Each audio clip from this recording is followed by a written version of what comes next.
मसाल्यांचा हलकासा सुगंध, गुळाचा गोडवा आणि ओल्या नारळातला हा मऊ लुसलुशीत सुगंधित भात कसा तयार करायचा ते पाहूया.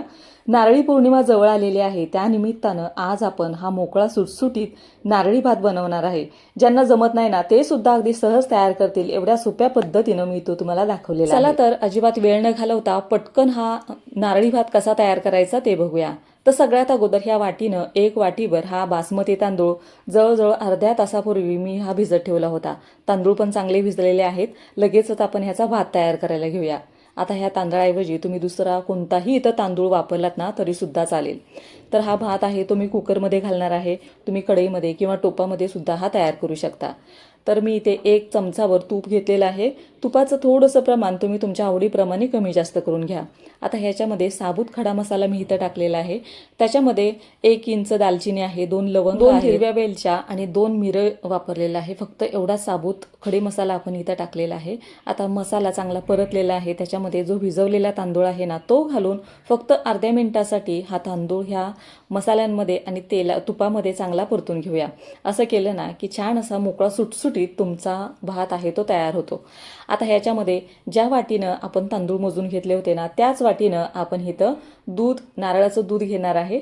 आता बरेच जण नारळाचं दूध वापरतात, कोण पाणी सुद्धा वापरतं. तर तुम्ही तुमच्या आवडीप्रमाणे इथं दूध किंवा पाणी घातलं तरी सुद्धा चालेल. तर 1 वाटीभर तांदूळ घेतला होता, त्याला 1.5 वाटी एवढं मी इथं नारळाचं दूध घालणार आहे. तर जवळजवळ अर्ध्या वाटीपेक्षा थोडंसं हे जास्त आहे. तर फक्त इथं अर्धीच वाटी मी इथं दुधाची घालणार आहे. म्हणजे मोजून 1.5 वाटी एवढं मी इथं नारळाचं दूध या भातामध्ये टाकलेलं आहे. आता हा भात आहे ना तो आपण कुकरमध्ये घातलेला आहे, पण तुम्ही जर कढईमध्ये किंवा टोपामध्ये घालत असाल ना तर मात्र तुम्हाला 1.5 वाटी नारळाच्या दुधाऐवजी 2 वाट्या नारळाचं दूध तुम्हाला इथं वापरायचं आहे. कारण कुकरमध्ये घातलेला भात आणि कढईमध्ये किंवा टोपामध्ये शिजवलेला भात ह्याच्यामध्ये बराचसा फरक पडतो. तर इथं थोड्या वेळापूर्वी केसरच्या काड्या पण मी भिजत टाकल्या होत्या, त्याचं पण पाणी मी ह्याच्यामध्ये घातलेलं आहे. चवीप्रमाणे मीठ घातलेलं आहे. आता केसर हा ऑप्शनल आहे, तुम्ही केसर नाही टाकला तरी सुद्धा चालेल, पण ह्यानी भाताला रंग खूप छान येतो. तर केसरऐवजी तुम्ही थोडीशी हळद इथं टाकलीत ना तरी सुद्धा चालेल. तर कुकर लावलेला आहे. आता ह्याच्या फक्त मी इथं 2 शिट्ट्या काढून घेणार आहे. तुम्ही तुमच्या कुकरच्या अंदाजाने शिट्ट्या करून घ्या. जास्त शिट्ट्या करू नका, नाहीतर भात आहे ना तो जास्त शिजेल आणि मग चिकट तयार होईल. तर फक्त 2 शिट्ट्या काढून घेतल्या. कुकर व्यवस्थित थंड करून घेतला आणि तुम्ही बघू शकता मस्त रंग आलेला आहे. छान असा मोकळा सुटसुटीत आपला हा भात आहे ना तो तयार झालेला आहे. पाण्याचं योग्य जर प्रमाण असेल ना तर तुम्ही बनवलेला हा कोणताही भात असू द्या, मग पुलाव असू द्या किंवा साधा भात जरी तुम्ही केलात ना तरी सुद्धा छान असा तयार होतो. फक्त पाण्याचं योग्य प्रमाण आपल्याला ह्याच्यामध्ये घालावं लागतं. तर तुम्ही बघू शकता एक ना एक भाताचं शीत आहे ना ते मोकळं झालेलं आहे. आता हा सगळा भात एका प्लेटमध्ये मी काढून घेतलेला आहे. तर पहा, नारळी भात बनवायची प्रत्येकाची पद्धत वेगवेगळी असते. तुम्ही कोणत्या पद्धतीनं बनवता मला कमेंट करून नक्की सांगा. मी तर प्रत्येक वेळेला अशाच पद्धतीनं तयार करते. तर हा सगळा भात एका प्लेटमध्ये काढल्यानंतर कढईमध्ये 1 चमचा तूप घेतलेला आहे. तर तुपाचं प्रमाण तुम्ही तुमच्या आवडीप्रमाणे कमी जास्त करून घ्या. त्याच्यामध्ये काजू आणि बदामाचे काप करून मी इथं टाकलेले आहेत. ड्रायफ्रूट्स तुम्ही तुमच्या आवडीप्रमाणे घेऊ शकता. इथं मनुके वापरलेत ना तरी सुद्धा चालेल. मस्त टेस्टी भात तुमचा अगदी छान असा तयार होईल. थोडंसं हे परतल्यानंतर आता मी इथं घातलेलं आहे अर्धा वाटी गूळ.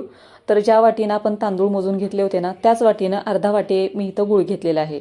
गुळाचं प्रमाण थोडंसं तुम्ही कमी जास्त करू शकता तुमच्या आवडीप्रमाणे. जो गूळ आपण वापरलेला आहे ना तो शक्यतो किसणीने किसून घ्या, म्हणजे कढईमध्ये तुम्हाला मेल्ट करण्यासाठी जास्त वेळ लागणार नाही. आणि मेल्ट झाल्यानंतर लगेचच आपल्याला ह्याच्यामध्ये खोबऱ्याचा किस घालायचा आहे. तर ज्या वाटीनं आपण सुरुवातीला तांदूळ मोजून घेतले होते ना त्याच वाटीनं अर्धा वाटी किंवा तुम्ही पाव वाटी सुद्धा खोबऱ्याचा किस इथं घालू शकता. तर मी घेतलेला आहे अर्धी वाटी खोबऱ्याचा किस घातल्यानंतर हे सगळं व्यवस्थित असं मिक्स करून घेतलेलं आहे. आता ह्याच्यामध्ये थोडंसं तुम्हाला हे जर मिश्रण सुकं वाटत असेल तर थोडंसं तुम्ही इथं पाणी घातलं ना तरी आता ह्याच्यामध्ये जो आपण भात शिजवून ठेवला होता ना तो घालून हलक्या हाताने आपण हे मिक्स करून घेऊया. तर नारळी भात बनवणं अतिशय सोपं आहे. जे पहिल्यांदाच बनवतायत ना ते सुद्धा अगदी सहज तयार करतील एवढ्या छान अशा पद्धतीनं आज मी तुम्हाला दाखवलेला आहे. तर मिक्स केल्यानंतर फक्त मिनिटभरासाठी आपल्याला ह्याच्यावरती झाकण ठेवायचं आहे. चांगली वाफ आणून द्यायची म्हणजे गूळ व्यवस्थित ह्या भातामध्ये चांगला मुरला जाईल. आता मिनिटभरानंतर झाकण काढलं तर मस्त सुगंधित आपला भात आहे ना तो तयार झालेला आहे. मसाल्यांचा हलकासा सुगंध, गुळाचा गोडवा आणि छान असं खोबऱ्याची चव असलेला हा मस्त नारळी भात एकदा नक्की करून पहा. तुम्हाला ही रेसिपी कशी वाटली मला कमेंट करून नक्की सांगा आणि अशा पद्धतीनं या नारळी पौर्णिमेला हा मस्त सुगंधित भात मऊ लुसलुशीत एकदा नक्की करा. तर तुम्हाला ही रेसिपी कशी वाटली मला कमेंट करून नक्की सांगा. आवडली असेल तर तुमच्या मित्रमैत्रिणींबरोबर पण शेअर करा. चला तर मग पुन्हा भेटूया अशाच एका छोट्याशा व्हिडिओबरोबर.